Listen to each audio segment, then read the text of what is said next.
Pote Snitkin, more like Pote Snitkin. Am I right, fellas? Hey, Hammer fam, welcome back to HammeredHead. Today we're looking at the best Jabba thug, Pote Snitkin. You'd be forgiven for not knowing who this guy is. He's the pilot of the second skiff in the sail barge sequence. But should any of you wish to... He appears in like 3 frames of the whole movie, and I don't even think he moves. He's just like a statue. But this figure comes with force pike and blaster pistol. He feels pretty hefty in this packaging. Get a freeze frame action slide, which is always great. Pote Snitkin. Pote Snitkin worked as a helmsman for Jabba the Hutt. The Skrilling piloted one of Jabba's desert skiffs before foolishly battling Jedi Luke Skywalker over the Great Pit of Carkoon. And he's not even in this picture. That's how relevant this dude was to the story. But this was the day, you know. These were the good old days. And they just make character or action figures out of everyone. They got to bring that back.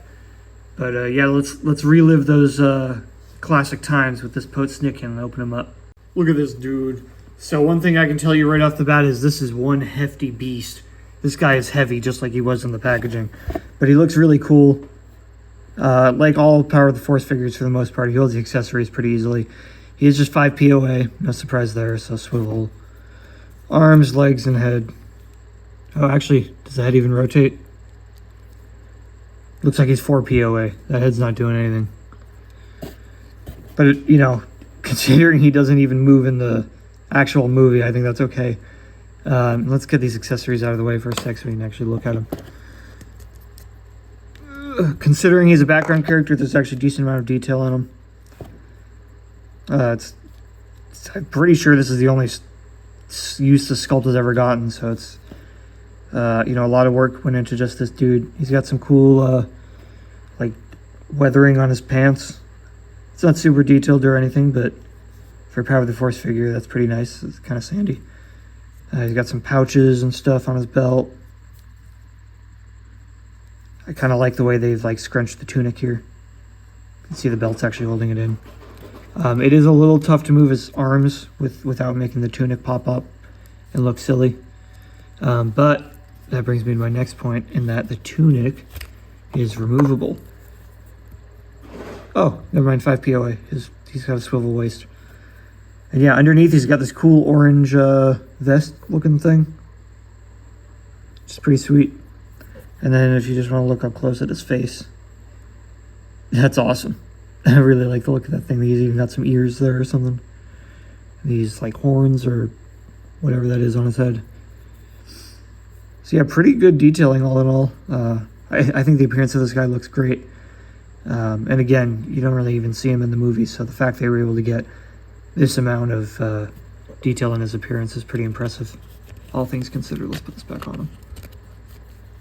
Alright, it's a little annoying to put on. There we go. Yeah, I think it's better with this jacket on him. It makes his neck look smaller, which is kind of funny. And the accessories are pretty cool. This was called a blaster pistol on the box, but it's a blaster something, I don't even know. But it's got this cool little bayonet looking thing on it. Pretty interesting sculpt. I don't recall seeing this with any other figure. Correct me if I'm wrong. But I like the detailing on that, and it actually has more sculpting and paint than modern vintage collection accessories often do. So that's pretty sweet. Force pike doesn't look painted or anything, but it's a cool design. It's got like a little beaten stick. It's pretty sweet. So I like that. Again, I don't know if this came with any other figures in Power of the Force, so pretty cool to see that. And the freeze frame action slide. Pote Snitkin's view of the Jedi Luke Skywalker cleaning skiff. Cleaning skiff, that's funny. But yeah, they couldn't even put in a freeze frame action slide of the character himself. That's wild. This is his POV, which I don't even know if that's accurate. You know, let me know where the skiff actually is. I feel like the skiff was like, the second skiff was over here or something. I don't know. But that's pretty funny. Yeah. Awesome slide. And here he is, posed on the skiff. All things considered, he actually can kind of get a grip on it, on the handles there, decently enough.